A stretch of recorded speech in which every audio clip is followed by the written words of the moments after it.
자, 우리가 이제 배울 단원은 네 번째 단원, 네 번째 큰 단원에 대한 이야기를 할 거고 그 이름은 도형의 방정식이에요.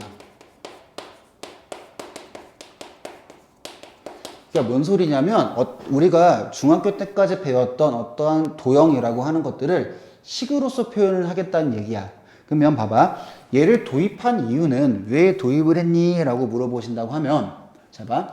도형만의 성질로서 문제를 풀어내기에는 매우 부담스러웠던 어떤 성질들을 바탕으로 어떤 문항들을 바탕으로 그거를 일일이 다 도형의 성질로서 풀기 싫은 거야.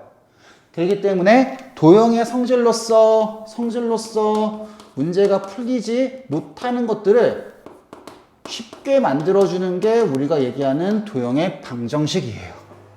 됐습니까? 자, 그러면 여기에서 첫 번째 중단원으로 생각을 했던 거는 평면 좌표예요.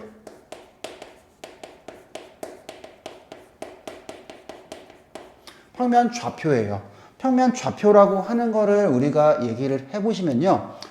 뭘 얘기하는 거냐면 점에 대한 설명을 하시는 거예요. 점에 대한 설명을 하시는 거예요.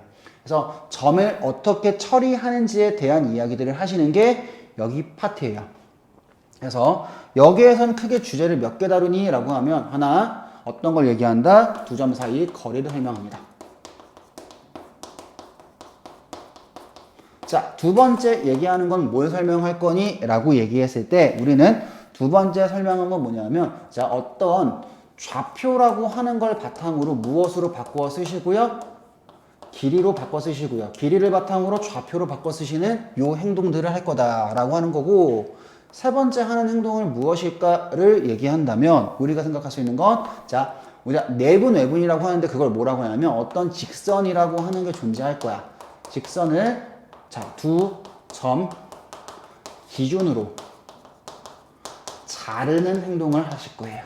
이걸 다른 말로 우리는 내분한다 혹은 외분한다 라고 이야기하실 겁니다. 그 다음 마지막 뭐에 대한 이야기 할 거냐면 무게중심에 대한 이야기 하실 거예요. 무게중심을 배우는 이때 배우는 이유는 왜 배우니? 라고 한다면 삼각형이라고 하는 게 분명히 이렇게 하나가 존재하시겠지요? 그랬을 때 무게중심은 이 점과 이 점에 2대1 내분점이 되어진다 라고 했기 때문에 내분을 알아야지만 무게중심을 처리할 수 있게 되어집니다. 됐나요? 자, 그래서 평면 좌표에서 취급하실 거는 이 네 가지에 관련된 이야기를 하실 거야.